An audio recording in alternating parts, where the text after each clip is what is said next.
Hey, everybody, and welcome back for another episode of The Nerd Node. So today I'm talking with Chris and Sam, and it's about a rather interesting new game, um, Survive. It seems like it's an interchangeable, exciting, multiplayer type thing that you're capable of playing with all your buddies at a party. Um, so I'm excited to hear about it today, and let's just go ahead and start with some introductions. Chris, you go first. Yeah, I'm Chris. I'm one of the owners of Survive.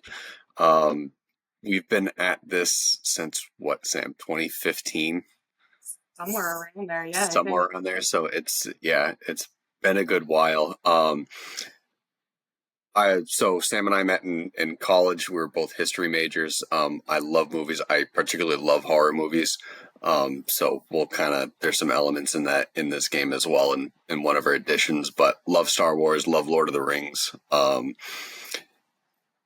Yeah, I'm kind of all over the place with, movies, TV shows. I'll try a little bit of anything, and I tend to enjoy most things that get introduced to me. I'm Sam. Like Chris said, we met in college. Our whole kind of group that worked on this game had met in college, and we had always been big game people. We would get together and we would like play card games, play board games. So this was just kind of a natural thing that grew out of it and has been something that we've had a lot of fun with for quite a few years now, whether it was just playing it or writing these cards, figuring out what we were going to do with it, finding an artist. So yeah, it's been a blast. Always fun to start a project with some friends, especially if it's a hobby that everybody enjoys. I don't think there's a better thing you can ask for. So now with that, let's just kind of jump into everything. So, whichever one of you would like to, what would you say is like the premise, like the point of the game itself?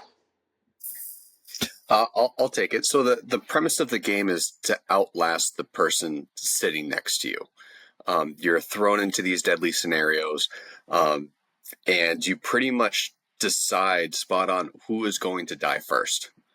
um, which is it's horrible. It's horrible to think about, but in the end, it's a lot of fun. I think someone that has a broken leg currently is not going to outrun me or outrun anyone else if they're getting chased by a bear, if they got to outswim something, whatever these scenarios might throw at you. Yeah, players start with a certain amount of lives, let's say 25, and if 5 people vote for you and you can't change their minds, you lose 5 lives. So if you start with 25, 5 people vote for you, you drop down to 20 right off the bat. So it can quickly escalate throughout the game, and yes. Sam, you want to add anything to that? No, I think you've covered it pretty good. It's the idea of what we all ask ourselves, right? Watching a movie and going, oh, I wouldn't do that. Like, no. Or do you think you could actually do that? So it was kind of us thinking about those questions that we all ask ourselves. And now it's your chance to find out who truly will be that person, hopefully with only metaphorical bloodshed and not real bloodshed. That definitely sounds interesting. You got to have that high charisma. Um, Yeah. when you're playing this one for sure compared to some of the other ones, it sounds like. Yeah, because you can um, try and convince people that actually it wouldn't be me who dies, it's my friend next to me. So you can try and talk your way out of people voting for you. Please sounds interesting. Probably not something I'd be the best at, but I'd give her a go. I wouldn't be able to complain. um, so like with that, how do you sort of compare your game to like a lot of the other games that are out there right now, like the munchkins, or like the like Cards Against Humanities and things like that? So this is definitely fits under the party game umbrella, with an element of social deduction. So kind of in short, it's this elimination style party game. So with Cards Against Humanity, you have a judge, you have players, and people throw in their cards, whether it's a throwaway round or if it's something that's super exciting. And the judge reads it, and you kind of decide. This game doesn't have a judge. We take turns reading, but the reader can also participate. So, and they can also be voted for. So if I have, X amount of cards in my hand and I have to pick one, I want to make sure I'm not going to read one that's going to get myself voted and killed. I want to make sure that, oh, Sam has X amount of lives. I'm going to read one that's going to get everyone to point at her. So it's a much more personal game as opposed to Cards Against Humanity, Munchkin, Secret Hitler, Super Fight. It's this is me versus you and everyone else around the table. Yeah, it's perfect for playing with a group that you know well, even though you can do it with people you don't know as well and find out a lot more about them. But you're thinking about things like, is my best friend a notoriously bad driver? Is my brother a terrible decision maker? Am I somebody who's not very athletic? Or maybe it's somebody who is, and you know that they're gonna throw down a challenge of, "Oh, I can beat this card." So it's really nice because the more you know the group you're playing with, the more competitive it gets. So you really are throwing each other under the bus, and the more you know about that person, the more you're able to do. Sounds exciting. Um, in regards to like the different editions, I see you got quite a few out now. Um, what would you say is one you would recommend for someone playing the very first time? Like regardless of if they like mystery, meta, or anything like that, like just overall, just they wanna pick one up. What would you recommend as like the first go to? So we have an environmental edition, which is kind of like situations that have to do with the outdoors and things like that. It's largely one that I don't think causes many people problems because whatever your friends or families might believe, like these are real life situations. Like, you've just moved to Tornado Alley, right? You're facing down a bear, all the sparrows have died out, and now we've got this huge problem with these bugs. So it's a friendly edition that lots of people can get behind, I think, and that's an easy introduction into how do we talk about this, and have fun with it. Yeah, I would definitely agree with the environment edition. I would also probably say the workplace edition. Everyone has to work. There are these very obscure workplaces, getting caught in the lion cage. Someone locks the door behind you, they leave you, and now you got to survive the night with, a couple lions in their cage. Picking up a flute, trying to work with a king cobra, anything like that. So just the workplace edition, you kind of get to see what other people do for a living and what I survive in those fields without any of the experience whatsoever. Great. I would definitely pitch that as like a workplace thing for sure. Everyone's got to build that camaraderie at work. That's a great way to do it. I mean, because we've done different things at our work, like laser tag and things like that. Like Yeah. I've done throughout time, or like paintball, or so that actually would be a cool way to do it, like scenario basis and having a little fun with it. Because there's nothing worse than a boring. So true. Um, so with this project, I did notice that you did Kickstarter, right? So how did you get involved with that, and like how was the process with it? You want to go, Well, it Sam, or you want me started to with go? AJ, I think, right? It's So yeah, AJ. He had this idea. He goes, I think this is $1 million idea, and I think it just kind of planted the seeds, and I became hyper obsessed. And I'm pretty sure I was calling AJ, calling Sam, calling everyone else on the team. It was like, yeah, I think this is really AJ. He's really got this, and we just went right down the rabbit hole. How do we manufacture this? How do we do this? And then, so then we kind of go were ahead. thinking, we'll do it for ourselves first, right? Like we just had this game that we really liked and we wanted to kind of make professional cards and have fun with it. So we went and we found an artist to kind of help us figure out like how do we even make cards in the first place. And Chris had a lot of dealings with finding him, and if you look at like any of our boxes, like he has just done a fabulous, amazing job. And then we kind of decided we can try and do something where it's not just us enjoying this game, right? We want to get it to other people to enjoy. So we did Kickstarter. I had previously done a Kickstarter like within the past year for a book with another friend. So I had a little bit of experience with it, but it was very different doing a book than it was doing a game. Again, like Chris and our artist Sid did so much work for setting that up and figuring out what we needed and how it should look. And then it's always the agonizing, like checking every day, like, how close are we to our goal today? We haven't seen any movement. Like, what are we going to do? And then it's just like the relief of like, oh, it's finally successful. So, Yeah, a lot of highs and lows. I constantly checking my phone, just like, oh, we got it. We like someone made a donation, and just like, all right, we're another, $100 up. We're another $50 up. We're another, and then when we, you would go a couple days and there would be absolutely no movement. You're like, oh, we're not going to make it. This is going to suck. And then all of a sudden, and it's just the ultimate high of this was successful. We did this, and and we then were thinking about things that like could help, with that. So I think one of the coolest things we did is we had a special edition for our Kickstarter where you could get yourself drawn into a scenario. And again, our artist Sid like did a great job. So people would like pick one of the scenarios that we had picked out for the special edition. They'd send us a photo.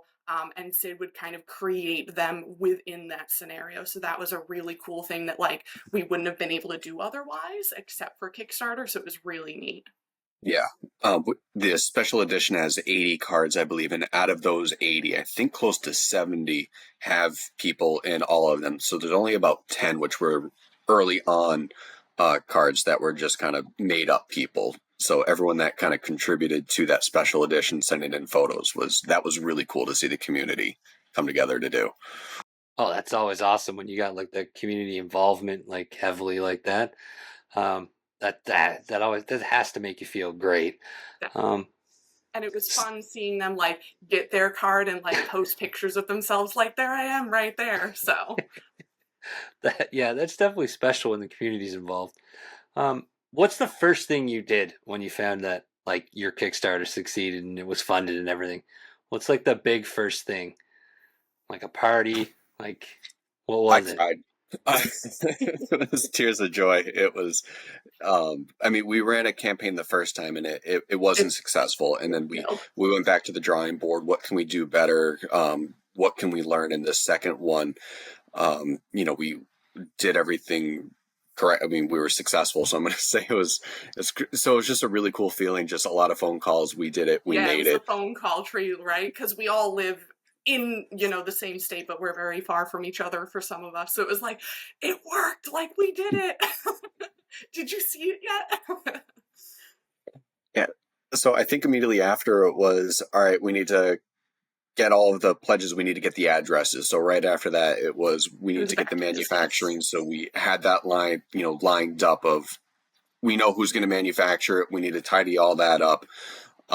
Finish up the special edition cards because not all of the illustrations were done yet. We were waiting on a couple people to submit their photos, and then just get the addresses of everyone and start shipping everything out as soon as we got the product in. So just making sure that we were communicating and with the pledges and making sure they're staying up to date with what we were doing. That's so awesome to like that you were so quick with informing people about stuff.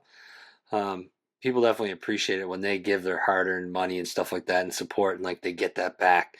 I think that's so pivotal in any industry really, but especially with something like this. So that's really nice to hear. Now, with this particular game, what would you say? Who was your target audience, or who is your target audience?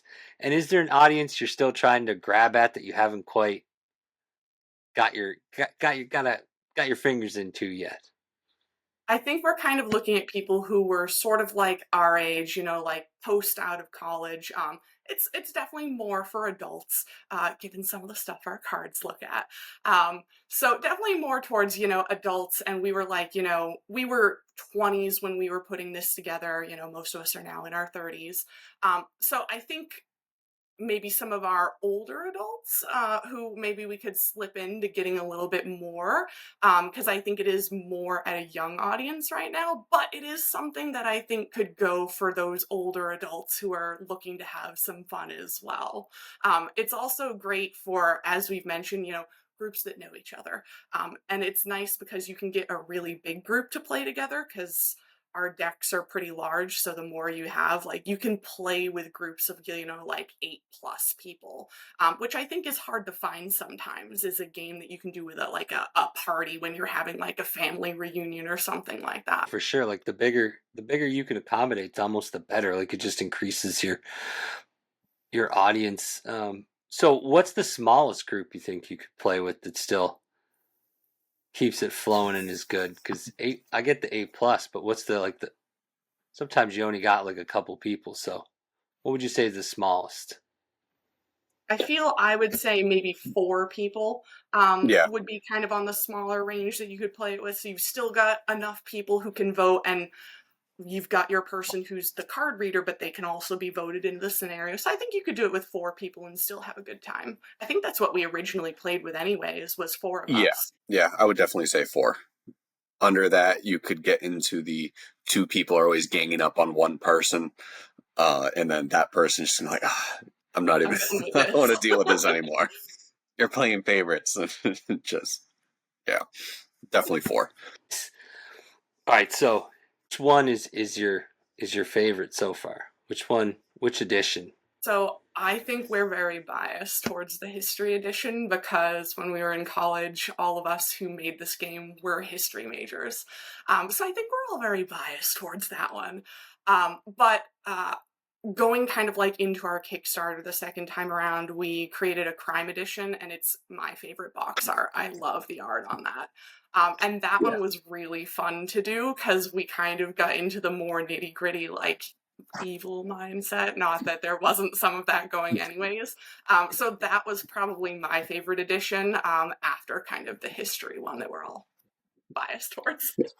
yeah. The history is definitely up there for me in favorites, and like Sam, crime is one of my favorites, and then the paranormal edition Oh is yeah. definitely up there. Getting into the supernatural elements, kind of sitting around by the campfire, ghost stories, stuff like that. Um, and then actually the film edition is one of my favorites. Just loving movies, just all. I wouldn't do what that character just did. Why is anyone walking into this room and not flip on the lights? And just kind of putting yourself in these different film scenarios is so much fun. Awesome. Yeah, I kind of figured to be biased with the history, given everything you've mentioned so far. I do want to talk real quick about the art on the box. So I love it just because it's very welcoming and warm. Like when you look at it, it definitely suits the party theme. And I was just looking. The reason I'm looking over is because I have a second screen. I was checking out the crime edition. That one's actually a little bit different than the other ones. I like the fact that he It changed it is. up, or whoever it is that did your art. Sorry, I definitely enjoy that. I think that was a pretty cool idea to do that to make it a little more serious than some of the other Yeah. stuff. But how'd you choose like the art style for your boxes? Um, well, for the crime one, Sam and I have been going back and forth. She's a big film noir person. She's a I big, love the big way it fan. looks. It's So great aesthetic. we had a Google Drive, a shared Google Drive file, and it was just submitting all these different ideas for this one. So Sid was just like, "I got you," and he nailed it on the first try. As far as the other ones, we've pretty much given free range to Sid. This is kind of the theme of the box, or this is the edition title. So whether it's environment, political, medical, he just runs with it, and we give some feedback here and there. But overall, no, he just nails it. And that second generation of boxes, so the crime, paranormal, film. What else was in there, Sam? Uh, the history was in there too. Yeah, So like our original categories that we had when the game first began, we kind of threw some ideas back and forth between Chris and I, and like I sketched some random ideas we had that we'd given to Sid, so that way he had some basis. But kind of like our other newer ones that we did when we did the Kickstarter, Sid had a lot more free range, but he kind of knew what it is we had done in the previous ones. But no, he just did an amazing job, and the stuff we said was minimal afterwards, like little tiny changes that weren't anything crazy. But yeah, his artwork is just, it's so vibrant and fun and lively. And I love looking at it. The more you look at it, the more fun little details you'll notice. You'll be like, oh, that's great. I didn't see that the first time. But it definitely grabs you. I like it. I'm going to be honest. I'm not usually a big fan of bubbly or art. It's just not usually my cup of tea, but it definitely fits like with the game so well. So next thing, what's the future? So what are we doing going forward right now? Like what's the next step for Survive? so we do have a few other additions in progress in process. We have the vacation edition. So that box art is actually like the old school station wagon with a bunch of suitcases on top of it. I love that box art. So we have vacation, we have technology, we have the outdoors, and am I missing one, Sam? We were kind of debating between, so we had like a holiday and vacation, and we're kind of like debating whether those two should go together as one category. So maybe, maybe not. Yeah. Something we're still thinking about.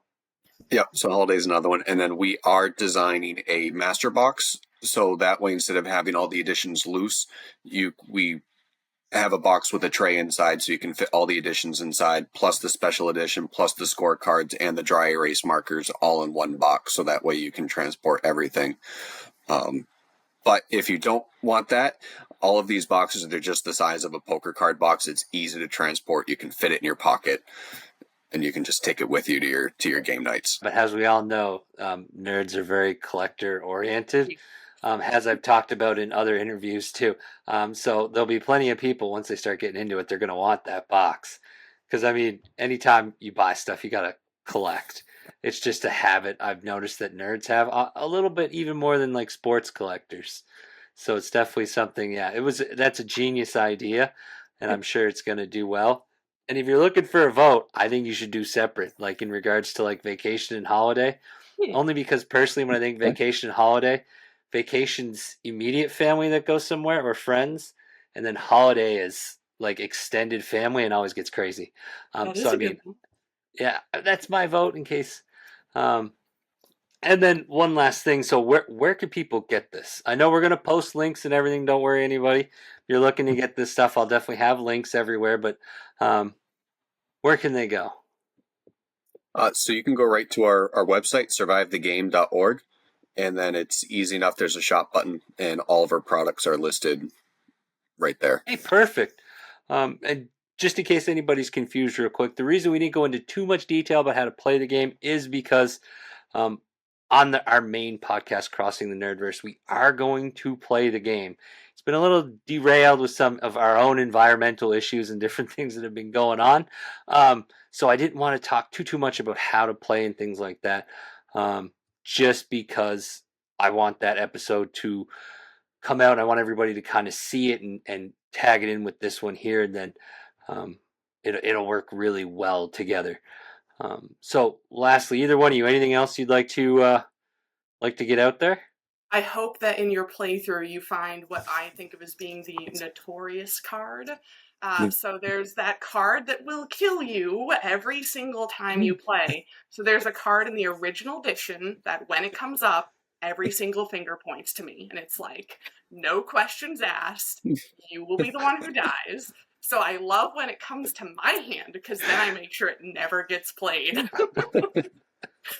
Yes, everyone has that card. It's yep. Good. I mean, I'm sure we're gonna have a great time. Like, because I've never met some of the other cast members on my show, other than to do the show. One guy I served with in the military, but the other two I met because of him, actually. And so it's going to be interesting to see because we've all only got opinions of each other, mostly because of the podcast, and I'm the one out. I'm like the man out. So it's gonna be really interesting as to how it's gonna play out. nice. Yeah, no, it'll be fun. All right. So with that, I think that's going to be it. I really appreciate this. It's been a blast. I know it took a little while to get to this and then the gameplay and everything, but thank you so much, Chris and Sam. I really appreciate it. This was awesome. Thank you. I'm excited to get this game and to play it. Now, I'm probably going to be one of those people that ends up buying it because my family, there's nothing better than like getting under each other's skin with stuff. So this sounds like something I can definitely use to beat my kids at another game. So I'm excited. But yeah, so with that, again, under the comments there'll be links for everything. If you want to like support in regards to supporting everybody, there'll be stuff there so everybody can jump out and support. And I'll also have the audio version of this, not just YouTube now, because I am putting all of my interviews on both platforms. So that way, if you are driving in the car, you can still enjoy this fantastic discussion while you're going to work or whatever you're doing. So again, thanks, Chris and Sam. Have a great night. Thank you. You as well. Thank you. You too. Thanks, everybody that's listening.